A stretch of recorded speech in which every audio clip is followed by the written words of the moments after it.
திருப்பூரில் கம்பெனியில் இருந்தேன். 2002 2000 ரூபாய்க்கு சம்பளம் வாங்கினேன். இன்றைக்கி என் கூட வேலை செஞ்ச திருப்பூரில் 65,000 வாங்குறான் சம்பளம். பக்கத்தில் கவர்மெண்ட் வேலைப்பா, உனக்கு என்னைக்கு தானே ஒரு நல்லது நடக்கும் அப்படின்னு சொன்னாங்க. அதே நம்பி தான் நாங்கள் வந்தோம். இப்போ நாங்கள் கஷ்டப்படுறோம். ஏன்டா அந்த வேலையை விட்டு வந்தோம். 23 வருஷமாக இருந்தோங்க. எந்த ஆட்சியிலும் எந்த டார்ச்சரும் இல்லை. இந்த டிவிக்கு வந்து ஒரு மாதத்தில் எங்களை படாத பாடுபட்டு ஒரு குடும்பத்தை மெயின்டைன் பண்ண முடியாத ஒரு முதலமைச்சர் டாஸ்மாக் ஊழியருக்கு எதுவும் செய்ய மாட்டார். இது திரிசாவோட பின்னாடி தான் சுற்று வர்றோம். எங்களுக்கு வந்து ₹1 கூட வேணாம். கேரளா மாதிரி நல்ல ஒரு திட்டத்தை கொண்டு வந்து ஒரு பணி நிரந்தரம் பண்ணி எங்களுக்கு சம்பளம் கொடுத்தா ₹1 கொடுத்தாலும் டிஸ்யூஸ் பண்ணி நாங்கள் வீட்டுக்கு போகிறது ரெடியாக இருக்கும். வந்து ஒரு 11,000 சம்பளம் வாங்க முடியுமா? அப்போ ஒரு 11,000 சம்பளத்தை வாங்கி ஒருத்தர் வீட்டில் சாப்பாட்டு செலவு பண்ணுவானா? அவங்க அப்பா அம்மா இருந்தால் ஆஸ்பத்திரி செலவு பண்ணுவானா? எங்கள் குடும்பத்துக்கு நாசம் பண்ணிட்டான். கேட்டால் வந்து டிவிக்கேன்னு சொல்லிட்டு ஒவ்வொரு வந்து மிரட்டாங்க. மாமூలు கேட்குறாங்க, உங்களுக்கு ஓட்டு போட்டு தப்புக்காக சொல்லுங்கள். திரிசாவை கூட்டி விடுதில்ல, என் பண்டாடி பிள்ளை உங்களை கூட்டி கொடுத்துறேன். ரெடி? ஆனால் வணக்கம். எங்கேருந்து வரீங்க? நீங்கள் எத்தனை வருஷமாக வந்து டாஸ்மாகில்? கோவை மாவட்டங்க, திருப்பூர் மாவட்டம் சேர்ந்ததுங்க. இப்போ வந்து உடுமல் தாலுக்கா உடுமலை ஒன்றியது வந்து உடன்பாட்டு கடையில் வேலை செய்கிறோங்க. நாங்கள் அங்கேருந்து மெட்ராஸ் சென்னை வந்திருக்கோங்க. நாங்கள் இந்த போராட்டம் எதுக்கு பண்ணுறீங்க? இதுக்கு முன்னாடி வந்து திமுக ஆட்சி காலத்தில் வந்து உங்களுடைய கோரிக்கைகளை வலியுறுத்தி போராட்டம் பண்ணியிருந்தீங்க. தொடர்ச்சியாக இப்போ வரைக்கும் போராட்டிட்டு இருக்கீங்க. உங்களுடைய கோரிக்கைகள் என்ன? திமுக ஆட்சியிலையும் பண்ணுங்க. அவர் அதிமுக ஆட்சியிலும் 10 வருஷம் ஆண்டுகள் அவங்க ஆட்சி பண்ணாங்க. இவங்க 5 வருஷம் ஆண்டுகள் பண்ணாங்க. நாங்கள் போராட்டங்கள் குறித்து நாங்கள் பண்ணணும். ஆனால் எதுவுமே செய்யவே இல்லைங்க. எங்களை வந்து என்ன பண்ணாங்கன்னா, அவங்க ஓரளவுக்கு கொஞ்சம் எங்களுக்கு பிரிய விட்டாங்க, அவ்வளோதான். ஏதோ பிரச்சனை பார்த்துக்கணும் எல்லாருக்கும் விட்டாங்க. நாங்கள் அதுக்கு தகுந்த மாதிரி பண்ணிட்டோம். இந்த வண்டி வர்றது இறக்குற கூலியை, இப்போ பில்டிங் வாடகை, கரண்ட் பில் வாடகை எல்லாம் 60% டேமேஜு. அப்புறம் வந்து அந்த போலீஸ்காரங்க, பத்திரிக்காரங்க வந்து மாதம் 30 நாளைக்கு வந்து 80 பேர் வருவாங்க. டெய்லி ₹100. போலீஸ்காரங்க வந்து காவல் நிலையத்துலேருந்து வருவாங்க. டெய்லி ₹100 கொடுப்போங்க நாங்கள். சரிங்களா? 2 பேர் வருவாங்க. அதெல்லாம் கொடுத்து சமாளிச்சுட்டு இருந்தேன். அப்போ வந்து கொஞ்சம் ஃப்ரீனஸ் இருந்து, இப்போ வந்து எதுவுமே கரெக்டாக கொடுங்கன்னு சொல்கிறாங்க. கரெக்டாக நான் கொடுக்குறேன். 5 பைசா கூட ₹1 கூட சேர்த்து வாங்குறது இல்லைங்க. இப்போ வந்து நாங்கள் அந்த செலவுகள் நாங்கள் என்ன பண்ண முடியும் சொல்லுங்கள். நீங்கள் அந்த செலவுகளை ஏற்றுட்டு அப்புறம் நீங்கள் பண்ணியிருந்தா கரெக்டுங்க. இல்லை சம்பளம் எங்களுக்கு 12,476 எனக்கு சம்பளம். நான் சேல்ஸ்மேனுங்க. இவர் சேல்ஸ்மேனு. இவர் வந்து இவர் 11,276 சம்பளம் வாங்குறாருங்க. இவர் வந்து விற்பனையாளருங்க. சூப்பர் வந்து இந்த மாதிரி இருக்குதுங்க. நாங்கள் என்ன பண்ண முடியும் நீங்கள் சொல்லுங்கள். பத்திரிக்காரர் நீங்கள் சொல்லுங்கள். 5 ஆண்டு காலம் நாங்கள் ஒன்றும் பண்ணலைங்க. நாங்கள் ₹1 கூட சேர்த்தி வாங்கலை. எங்களுக்கு அடிப்படை ஊதியம் கொடுங்க. அரசு ஊழியது. செலவுகள் எல்லாம் அது அறிவிச்சா தெரியாமல் முதலமைச்சர் வந்து என்ன பண்ணாருங்கன்னா, முதலமைச்சர் என்ன பண்ணிக்கணும், அந்த உண்டான இதெல்லாம் வரமுறை தெரிஞ்சுட்டு பண்ணிக்கணுங்க. தெரியாமல் பண்ணிட்டாரு என்னமோ தெரியலிங்க. சிஎம் அவர், நாங்கள் குறை சொல்கிற இது இல்லைங்க. அவர் தான் எங்களுக்கு சிஎம். அந்த துறையில் அவர் தான் இருக்காருங்க. துறை அமைச்சர் இருக்காருங்க. அவங்கள பார்த்து பேசிக்கணுங்க. நம்ம என்ன பண்ண முடியுங்க? கிருஷ்ணகிரி டிஸ்ட்ரிக்ட்லேருந்து வரோம். 23 ஆண்டுகளாக வேலை செய்கிறோம். எங்களுக்கு வந்து 12,000 ரூபா சம்பளம். இந்த 12,000 ஊதியத்தை வச்சு இதெல்லாம் சமாளித்து எப்படி நீங்கள் குடும்பத்தை நடத்த முடியும்? முடியாது, கஷ்ட நிலைமையில தான் இருக்கும். இப்போ இதுக்கு மேல் 1ஆம் தேதி வரலையும் பார்த்தீங்கன்னா, இதை கஸ்டமர் அவங்களா பெரிய பெட்டு ₹5 எடுத்துக்கோ அப்படின்னு சொல்லுவாங்க. அதை வச்சு தான் நாங்கள் இத்தனை வருஷமாக குழப்பம் நடத்தணும். இப்போ அதுவும் முடியாது. அதுவும் நிறைய பேர் இப்போ என்ன சொல்கிறாங்கன்னா, ஸ்டிக்கரை ஒட்டாத. எங்கள் தலைவர் வந்து ஸ்டிக்கரை ஒட்டாமல் தான் கொடுக்க சொல்லியிருக்காரு. அவங்ககிட்டயும் நாங்கள் சண்டை போட்டு ஸ்டிக்கரை ஒட்டி நாங்கள் கொடுக்க வேண்டியதாக இருக்குது. இல்லைன்னா அசிங்கமாக திட்டுறாங்க. உங்களோட பணி நிரந்தரம் இல்லாமல் வேலை பார்த்துட்டு இருக்கீங்க. மன உளைச்சலில் தான் வேலை செய்கிறோம் ஒவ்வொரு நாளும். இதே எங்கள் பையன் வந்து இது இப்போ தான் 6வது படிக்கிறான். அவன் சொல்கிறான், என்னப்பா வேலை செய்கிற, டெய்லியும் நாங்கள் தூங்குகிற டைமில் நீங்கள் வரதே இல்லை, நாங்கள் நீங்கள் தூங்கிறோம் எல்லாருமே, வெளிக்காலம் தான் உங்களை பார்க்க முடியுது, என்ன வேலைக்கு போகிறீங்கன்னு கேட்குறான். நான் எப்படி சொல்கிறது? அவன்கிட்ட சொல்ல முடியல. இல்லைப்பா அப்பா வேலை கஷ்டமாக தான் இது, அது மாதிரி தான் இருக்கும் அப்படின்னு சொல்கிறேன். உண்மையான வேலையை பற்றி பையன்கிட்ட சொல்ல முடியல. இப்படி தான் போயிட்டுருக்கேன் வாழ்க்கை லைஃபு. இப்போ இவ்வளோ ஆண்டுகள் வேலை பார்த்துருக்கேன். இதே இது வந்து வேறு துறைகளில் வேலை பார்த்துருந்தீங்க. திருப்பூரில் கம்பெனியில் இருந்தேன். 2002 2000 ரூபாய்க்கு சம்பளம் வாங்கினேன். இன்றைக்கி என் கூட வேலை செஞ்ச திருப்பூரில் 65,000 வாங்குறான் சம்பளம். இப்போ நாங்கள் கஷ்டப்படுறோம். ஏன்டா அந்த வேலையை விட்டு வந்தோன்னு. இதே திருப்பூரில் மேனேஜரு, போகாதப்பா நான் உனக்கு சம்பளம் ஏற்றி தரேன்னாரு. இல்லை எங்கள் வீட்டில் இருக்கிற பக்கத்தில் கவர்மெண்ட் வேலைப்பா, உனக்கு என்னைக்கு தானே ஒரு நல்லது நடக்கும் அப்படின்னு சொன்னாங்க. அதே நம்பி தான் நாங்கள் வந்தோம். ஆனால் இன்னும் எந்த ஆட்சி வந்தாலும் எங்களை இப்படி தான் கொத்தடிமே தான் வச்சுருக்கிறாங்க. ஆட்சி மாறலை. இவர் ஆட்சி நல்லது செய்வார்னு நினைக்கிறோம். அப்படி இல்லைன்னா 1ஆம் தேதிக்கு மேலே யாரும் நாங்கள் வேலை செய்கிற விருப்பம் இல்லை. சாவி கொடுத்துட்டு போயிடுவோம். அவன் யாருன்னா வச்சுட்டு வேலை செஞ்சுக்கிட்டோம். அவர் மினிஸ்டர் சொல்லியிருக்காரு, 1 மாதம் டைம் கொடுங்க அப்படின்னு. அவர் பேச்சு கேட்டு நாங்கள் எல்லோரும் வேலை செய்கிறோம். அதுக்கு மேலே செய்யலாம் நாங்கள் சாவியை கொடுத்துட்டு வீட்டுக்கு தான் போகணும், வேறு வழி இல்லை. நாங்கள் போய் வேறு வேலை கூலி வேலை செஞ்சால் கூட படிச்சுக்குவோம். ஆனால் இங்கே வேலை செய்ய முடியாது. கஸ்டமர் அசிங்கமாக திட்டுறோம், வெளியே துண்டு போடுன்றோம், அதாவது பொண்டாட்டியை விடுன்றான், பிள்ளையை விடுன்றான், இந்த மாதிரிலாம் அசிங்கமாக கேட்குறாங்க. இந்த மாதிரி வேலை கேட்டால் நாங்கள் வேலை செய்ய முடியாது. மினிஸ்டர் ஜாலியாக சொல்லிவிடுவார் 10 ரூபா வாங்குறாங்கன்ட்டு. ஆனால் அதோட எவ்வளோ கஷ்டம்னு அவருக்கு தெரியல இன்னும்.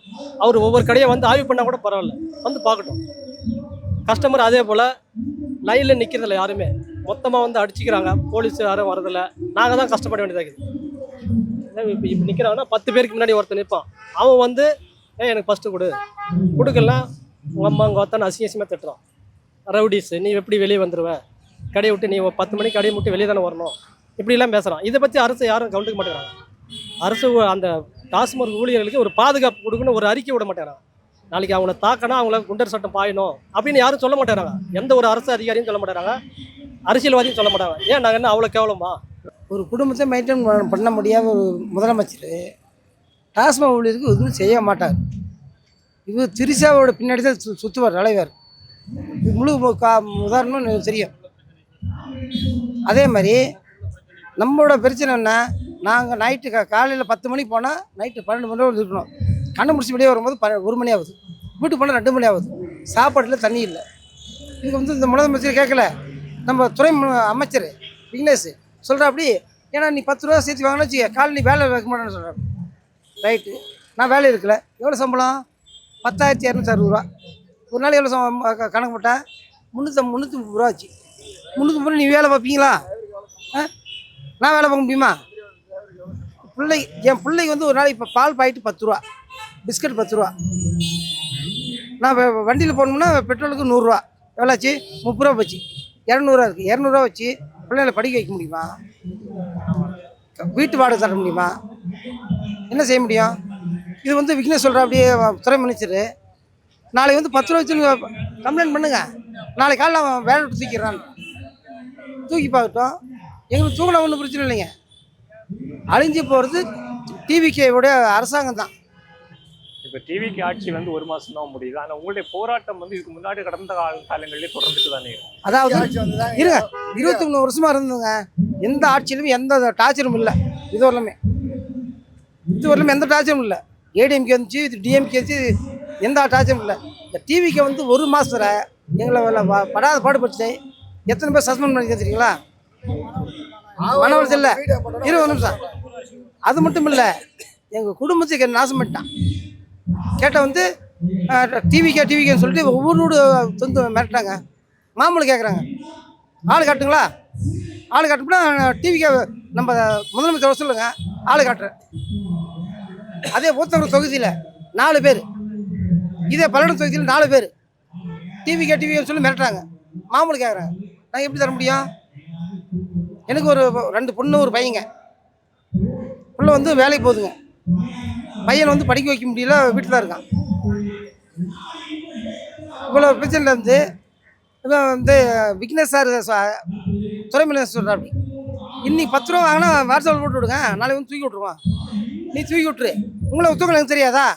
நாங்கள் பார்த்து ஓட்டு போட்டு தான் உங்களுக்கு. ஏன் ஏடிஎம்கே தெரியாதா, டிஎம்கே தெரியாதா? இப்போ 40, 50, 60 வருஷமா 2 கட்சி தான் இருந்துச்சு. மாற்றமாக வரட்டும், நம்ம நல்லது செய்வோம் தான் நம்பி தானே உங்களை போட்டோம். எதுக்கு போட்டோம் உங்களுக்கு? ஓட்டு போட பனிஷ்மெண்ட்டா? இல்லை ஓட்டு போடுறதுனால சொல்லுங்கள். என் பொண்டாட்டிக்குள்ள எல்லாம் உங்களை கூட்டி வச்சு கொடுத்துட்டு போயிடுறேன். இல்லை உங்களுக்கு ஓட்டு போட தப்புக்காக சொல்லுங்கள். திரிசாவை கூட்டி விடுறதில்ல, என் பொண்டாட்டி பிள்ளை உங்களை கூட்டி கொடுத்துட்றேன். அதான் செய்ய முடியும்.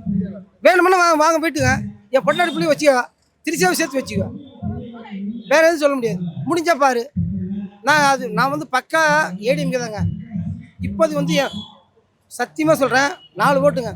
என் பிள்ளை 2 பிள்ளைங்க, எனது ஒன்று, எங்கள் அம்மா வீட்டில் ஒன்று, மொத்தம் 5 ஓட்டு வந்து டிவிக்கே தான் ஓட்டுங்க. அடித்து போட்டுங்க 11:50க்கு. இதோட செய்ய முடியாதுங்க. ஆனால் வந்து இதோட விக்னேஷோட ஆப்ஷன் இல்லை, நம்ம முதலமைச்சரோட ஆப்ஷனு அழிவு காலம் தான். இனிமேல் தலை தூக்க முடியாது. முடிஞ்சா பார்த்து. நாங்கள் விழுப்புரம் மாவட்டத்தில் வந்திருக்கோம்.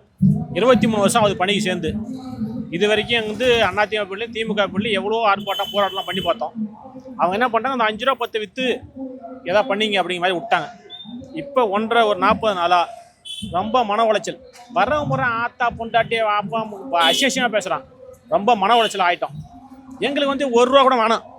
கேரளா மாதிரி நல்ல ஒரு திட்டத்தை கொண்டு வந்து ஒரு பணி நிரந்தரம் பண்ணி எங்களுக்கு சம்பளம் கொடுத்தா 1 ரூபா கொடுத்தாலும் டிஸ்யூஸ் பண்ணி நாங்கள் வீட்டுக்கு போகிறது ரெடியாக இருக்கும். வரவன் பூரா அசியசியமாக பேசுகிறான். குடும்பத்தை பேசுகிறான், ஃபேமிலியை பேசுகிறான், சமுதாயத்தை பேசுகிறான். இது வரைக்கும் அதுக்கான நடவடிக்கை இல்லை. வரவன் பூரா என்ன பண்ணுறான், டிவிக்கு ஆட்சி மாதிரி போச்சு, அத்தா அம்மானு பேசுகிறான். அப்போ இந்த ஒரு நாளைக்கு வாட்ச்மேனுக்கு 400 2 பேர் படுத்துறாங்க, 8 ரூபா கொடுக்குறோம். மற்ற செலவுலாம் இருக்குது.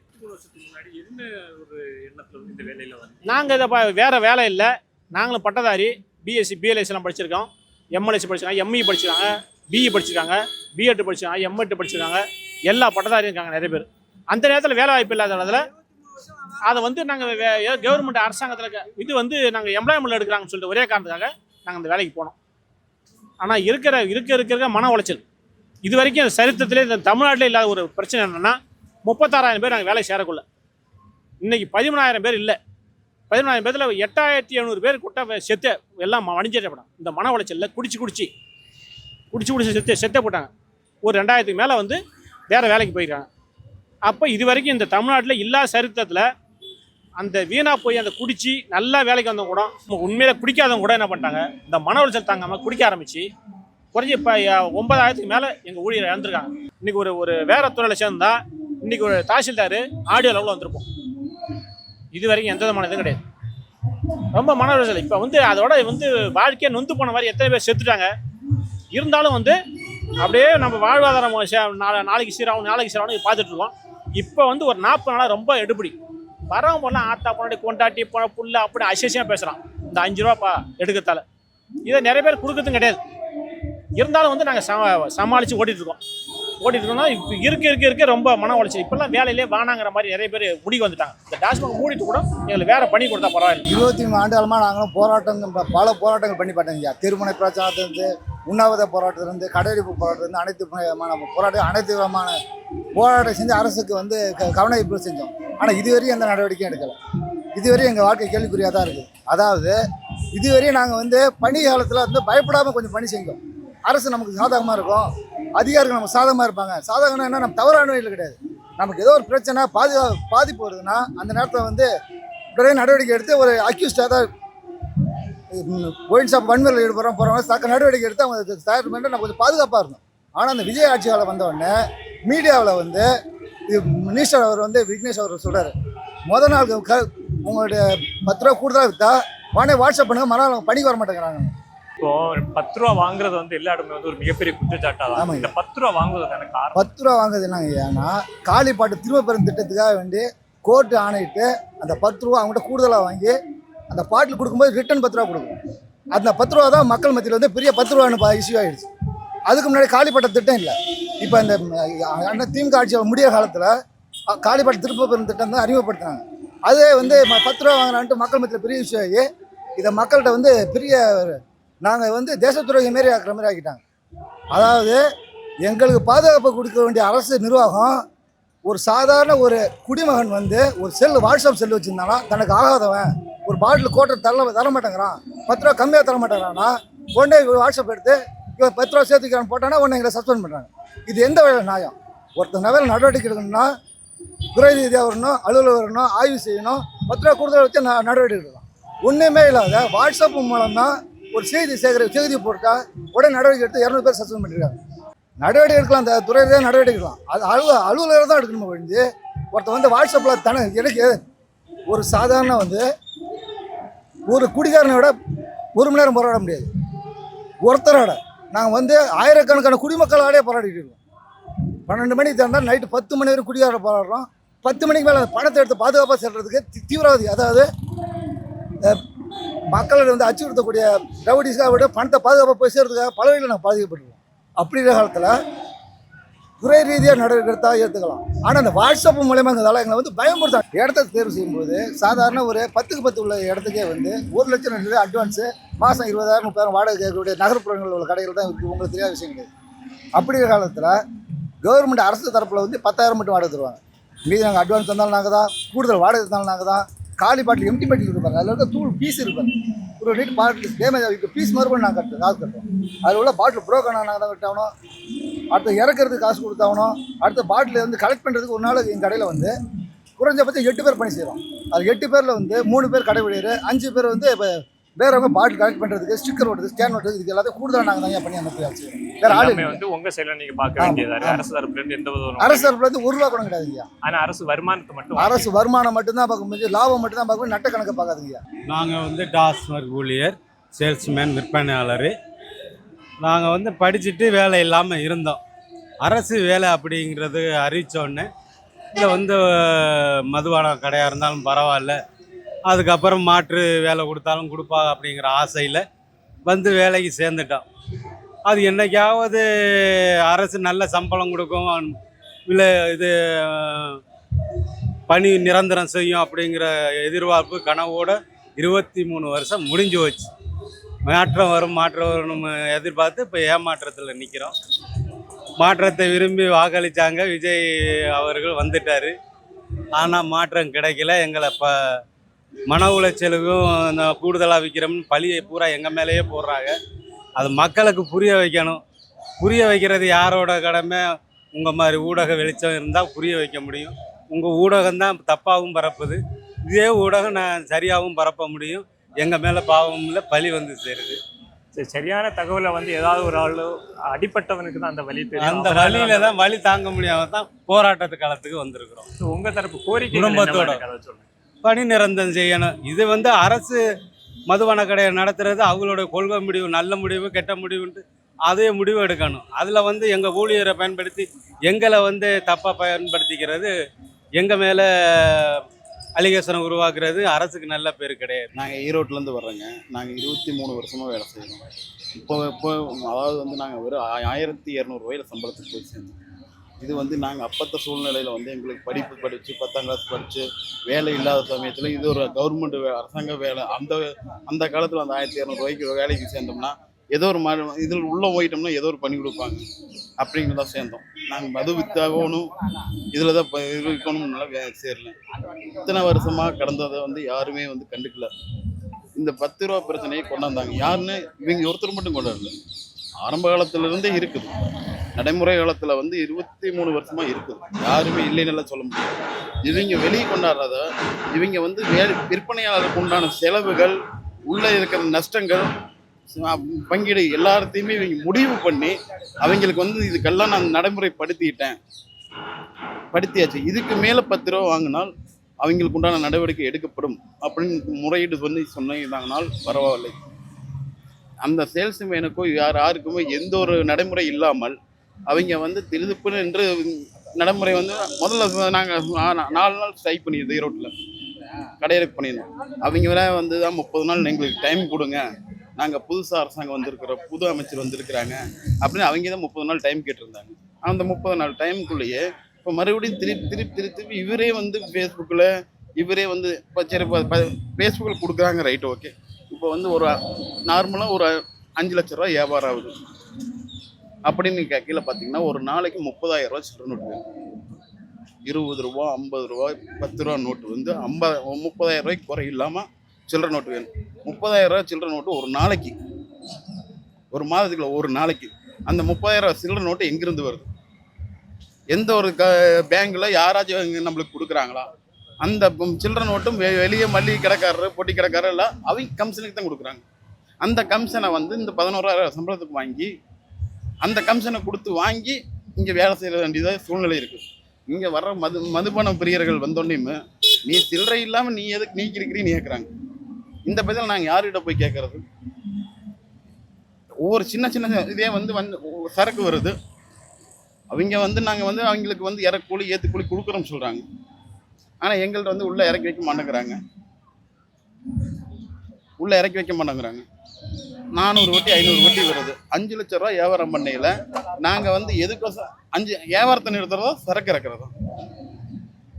அப்படி சரக்கு இறக்கிறதுக்கு நாங்கள் சரி பணம் கொடுக்க முடியாது, நாங்களே இறக்கிக்கிறோம் அப்படின்னா ஒரு பொட்டிக்கு ஒரு எப்படி இருந்தாலும் 4 பாட்டில் 5 பாட்டில் டேமேஜ் வருது.